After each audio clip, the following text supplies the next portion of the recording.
Bharat Ratna doctor Bhimrao Ambedkar को कोटि कोटि नमन। ये कार्यक्रम डॉक्टर भीमराव अंबेडकर के जीवन पर आधारित है, जहां भारत की जनता के प्रति उनके योगदानों को पूरी सजगता से चित्रित और रेखांकित करने का प्रयास है। कार्यक्रम में दिखाई गई घटनाएं लब्ध प्रतिष्ठ पुस्तकों से ली गई हैं। इस कार्यक्रम के जरिए चैनल की ओर से एक विश्वसनीय, सजग और सकारात्मक प्रयास है कि डॉक्टर बाबा साहेब भीमराव अंबेडकर के जीवन की संघर्ष यात्रा एवं गौरव गाथा पूरे आदर के साथ घर घर पहुंचे और उनके योगदानों से सभी संपूर्णता में परिचित और आह्लादित हों। चल।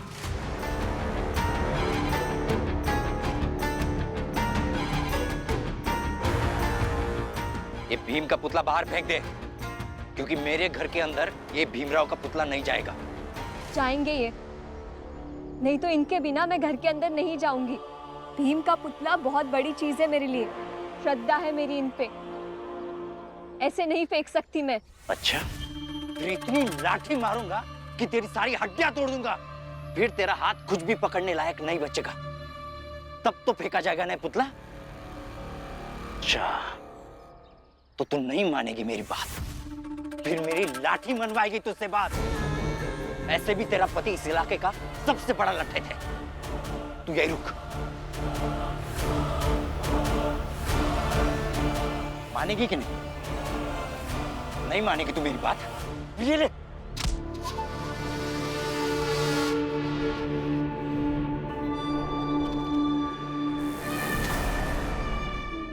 बाबा, छोड़िए बाबा, जिंदगी भर मैं उस भीम से दुश्मनी निभाता रहा, और भीम के लिए मेरे दिल में इतनी नफरत है कि उसे मैं ख्यालों में भी नहीं झेल सकता। और ऊपर से मेरी पत्नी भीम भीम कर रही है, उसका पुतला लेकर आई है। छोड़िए बाबा, अभी इसे ठिकाने पर लगा। होश में आ, पागल मत बन। छोड़िए बाबा। शांत रह, बात करता हूं तुझसे, शांत रह। ए लड़की, अंदर जा। अरे अंदर जाओ।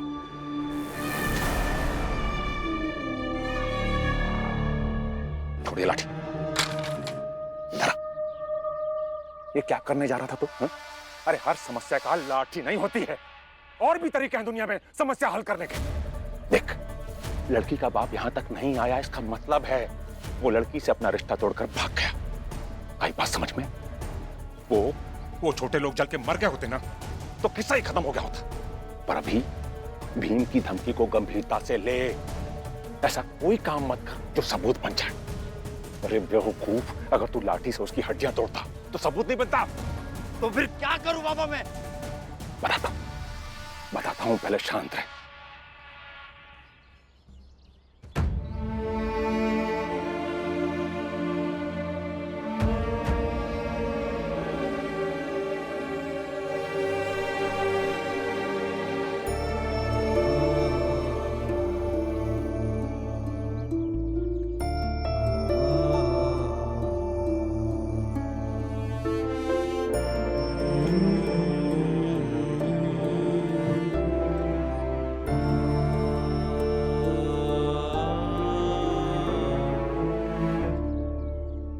मैं जानती हूँ कि आप मुझसे भी ज्यादा दुखी होंगे और अफसोस भी कर रहे होंगे, लेकिन ऐसे दुखी मत होना। आपकी बहन ना तो आपको दोषी मानती है और ना ही ऐसे हार मानने वाली है, लेकिन बुरा लग रहा है। हर लड़के की तरह मेरा भी एक सपना था कि जिस घर में मेरी शादी हो वहां मुझे प्यार मिले, लेकिन यहाँ तो रोने का मन कर रहा है।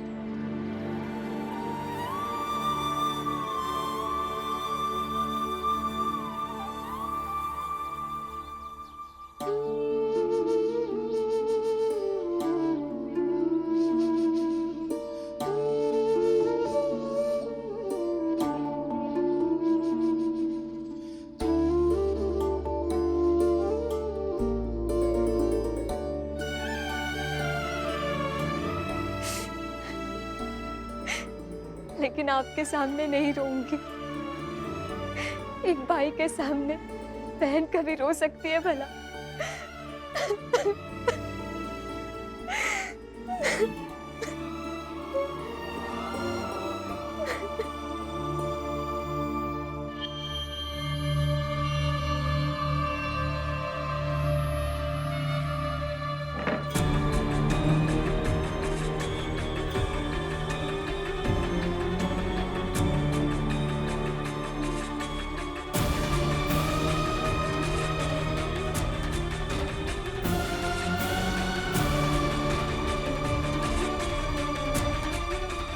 नहीं, रो रो, आराम से रो, क्योंकि तुझे अब ऐसे ही भीगे हुए रहना है, वो भी रात तक। हाँ, अगर ये कपड़े बदलने हो तो भीम का पुतला उठा और बाहर फेंक दे।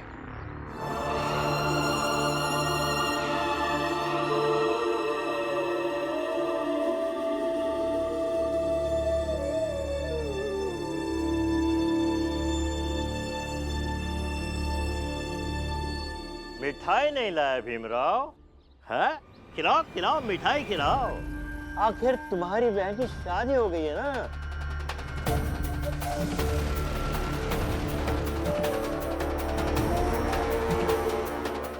साहब, मुझे तो लगता है कि भीमराव खुश नहीं है इस शादी से।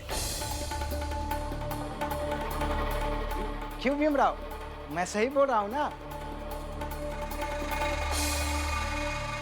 चलो, शादी तो हो गई है तुम्हारी बहन की, लेकिन तुम्हारी ये बहन 4-6 दिन में ही मर वर न जाए। मर कैसे जाएगी? कुछ नहीं होने दूंगा मैं उसे। तू देखने गया है उधर क्या हो रहा है? क्या पता किसी पर लाठी से मार रहा हो या कुछ और तरीके से तुमसे जो दुश्मनी है वो निभा रहा हो। देखिए सर, चुप हो जाओ, बैठकर काम करो। काम करने आए हो ना तो काम करो। ये बहन भाई का रिश्ता निभाना है ना, तो त्याग पत्र दे दो और निकल जाओ।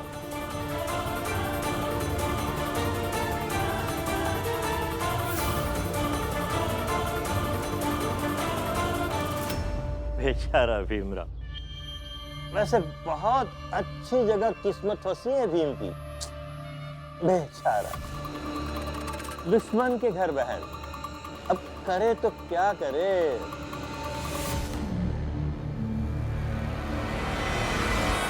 अब तो ये मानती हो ना करुणा कि अगर भीम नहीं होता तो तुम सब वहां जल जाते।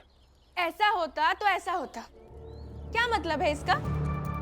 अरे जब पूरन काका ने आप सबको बताया कि वहां पुणे में खाने के नाम पर ऐसे जला दिया जाता है, तब आप क्या कर रहे थे? अरे तब अगर आप भागकर आए होते ना तो आप हमें बचा लेते और उस भीम के जगह महान आप बन जाते। अगर आप नहीं आए और अभी उस भीमराव को श्रेय दे रहे हैं आप। दरअसल वो आपके ढीलेपन और आलसीपन का नतीजा है। वरना अगर आप हमें बचाए होते ना तो फिर मुझे इतना अजीब सा नहीं लगता। अरे जिस भीमराव के खिलाफ जाकर हम खाना खाने गए, आज उसी से जीवन बचाने की कृतज्ञता जुड़ गई। करुणा, ये कैसी बातें कर रही हो तुम? मतलब सिर्फ भीम को श्रेय ना देना पड़े इसलिए तुम मुझे गलत कह रही हो, मुझे दोष दे रही हो? नहीं तो क्या करेगी वो?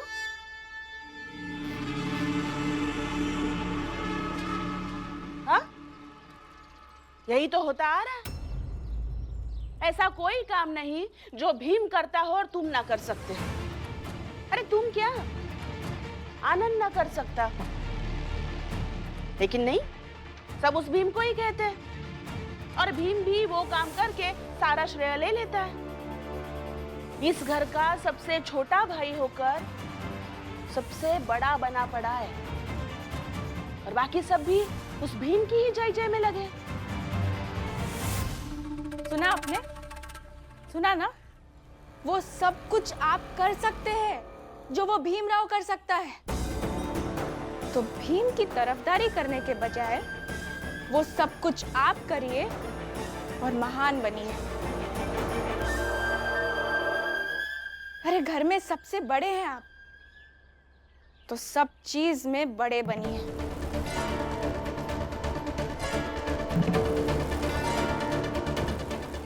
छोड़ना करुणा, बाला इस सब पर सोचेगा तब ना। जाने दे, बाहर बर्तन रखे हैं, मैं धोकर ले आती हूँ, फिर खाना बनाएंगे। खाना तो बनाकर ही खाना होगा। बैठो, आती हूँ मैं।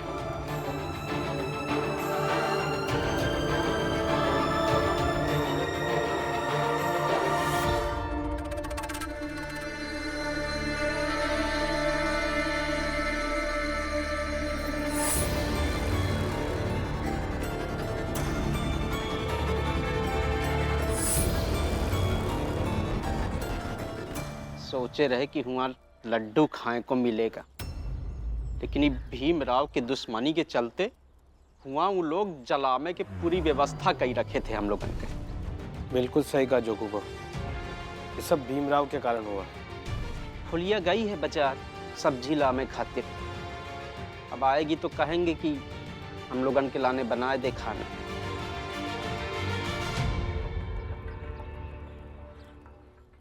भाऊ, भूख लगी होगी ना, मैंने तुम सब लोगों के लिए खिचड़ी बनाई, लो खा लो। ले लड्डू से सीधा खिचड़ी। काका, वैसे तो मैं छोटा हूँ, लेकिन एक बात कहना चाहूंगा, लालच बुरी बला है। बचपन से सुनते आया हूँ, लेकिन आज देख भी लिया, लालच लड्डू को खिचड़ी में बदल सकता है। इसलिए मेहनत से सपने देखने चाहिए, ना कि सहयोग से। ए दीपक,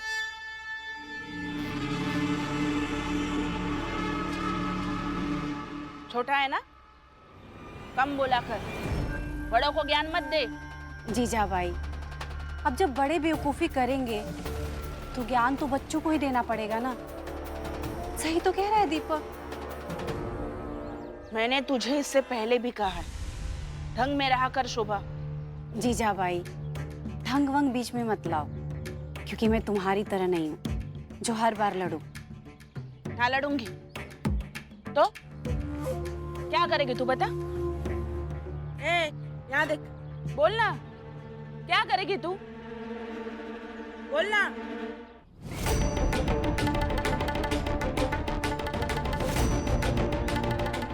जीजा भाई, हर बार लड़ना ही थोड़ी जरूरी है।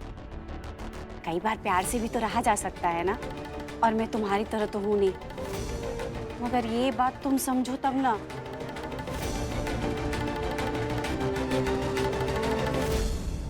दीपक, चलो खाना खा लो।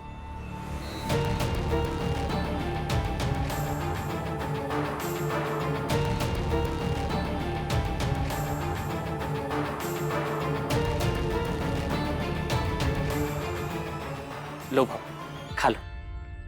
अरे खा लो।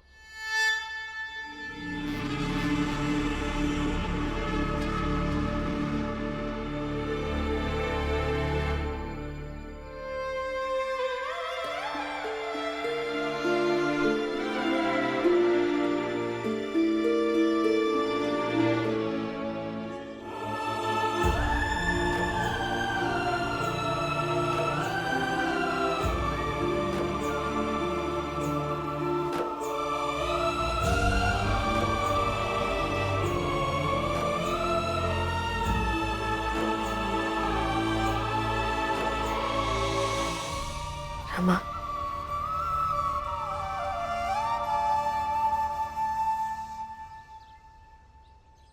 दीदी, प्रेम से बढ़कर कोई हल नहीं है जीवन की समस्याओं का। अगर प्रेम है तो जीवन सरल है, लेकिन अगर प्रेम नहीं है तो सब जटिल है। देखिए ना, यहाँ आई और शोभा काकी के बीच प्रेम ही नहीं है।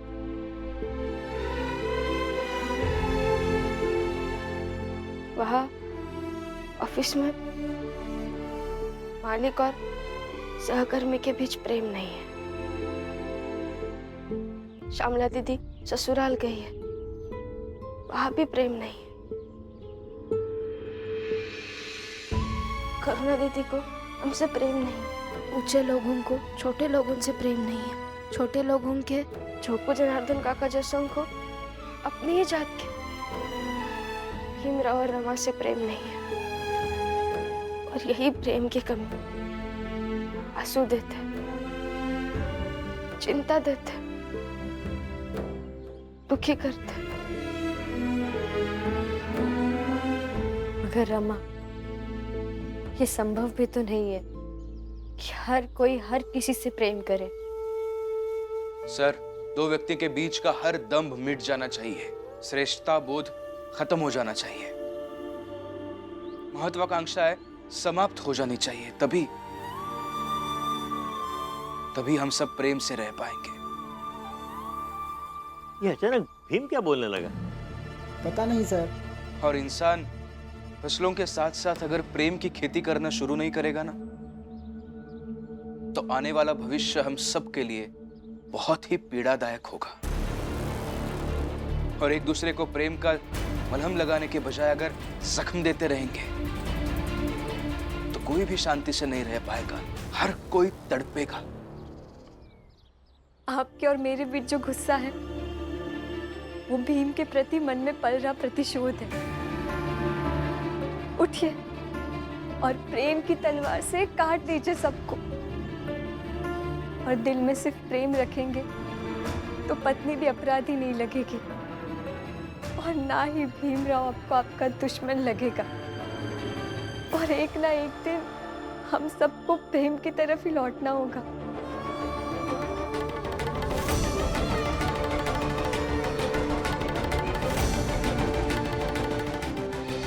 इंसान ने अगर प्रेम करना नहीं सीखा ना, तो वो संसार पाकर भी पहचान नहीं रहेगा।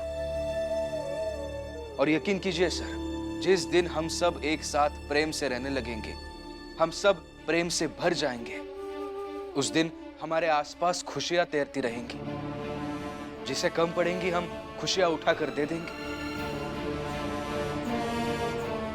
मैं जानता हूं कि इस संसार में हर जगह सिर्फ प्रेम हो, ये होना मुश्किल है, लेकिन होगा जरूर। कब होगा, कितना समय लगेगा, कैसे होगा, मैं नहीं जानता, मगर होगा जरूर। भीमराव, ये क्या होगा, कब होगा, कितना होगा, पता नहीं, लेकिन मैं इतना जानता हूं कि मेरे जीते जी ये कभी नहीं होगा। तो सोच के क्या फायदा, क्यों सोचे? सही कह रहे हैं मालिक, इसीलिए तो बेहतर है कि सिर्फ आज का सोचे और आज पर ही काम करें। बिल्कुल नहीं, ये गलत है। हम सिर्फ आज का या सिर्फ अपने जीवन का नहीं सोच सकते हैं। मैं ऐसा नहीं सोचता हूं सर। व्यक्ति अपने जीवन में जितना भी धन इकट्ठा करता है, जितनी भी संपत्ति कमाता है ना, आने वाली पीढ़ियों के लिए, उससे ज्यादा महत्वपूर्ण बात यह है कि उस व्यक्ति का व्यवहार कैसा है और उस व्यक्ति की आने वाली पीढ़ियों के लिए सोच कैसी है, विचार कैसे है। भीमराव, ये भाषण की जगह नहीं है। बोले जा रहे हो, बोले जा रहे हो। ये ऑफिस है और यहाँ का मालिक मैं हूँ। काम करो अपना।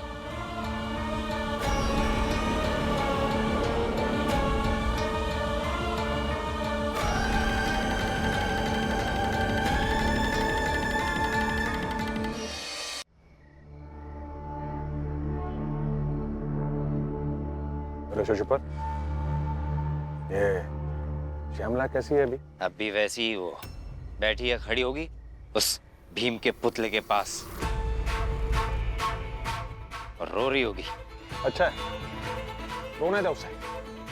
रोते रोते जब खुद से चुप होगी ना वो, तब उसे अच्छे से समझ में आ जाएगा। यहाँ उसके रोने धोने से कुछ फर्क नहीं पड़ने वाला। फिर धीरे धीरे उसे अपने हिसाब से ढाल लेंगे। हाँ बाबा, चाहे जो हो जाए, उसे किसी हाल में उस भीमराव का जाप तो नहीं करने दूंगा मैं। भीमराव का चक्कर छोड़ दीजिए शिशुपाल जी। और इस चक्कर में अब अपने बहू बीवी के साथ ऐसा व्यवहार क्यों कर रहे हैं? दुश्मनी मेरे पति से है ना, तो उनसे दुश्मनी निभाइए ना। खुद यहाँ बैठकर चाय पी रहा है और वो बेचारी अंदर रो रही है। तो रोएगी ना, अगर हमारी बात नहीं मानेगी तो सारी जिंदगी रोएगी।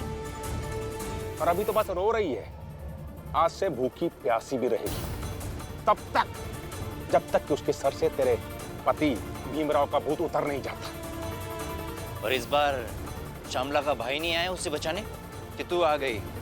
ये डर गया वो भीमराव। शिशुपाल जी,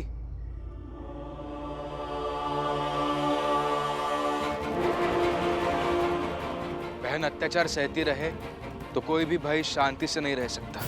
मैं आप दोनों से हाथ जोड़ के विनती कर रहा हूँ, श्यामला के साथ गलत व्यवहार मत कीजिए।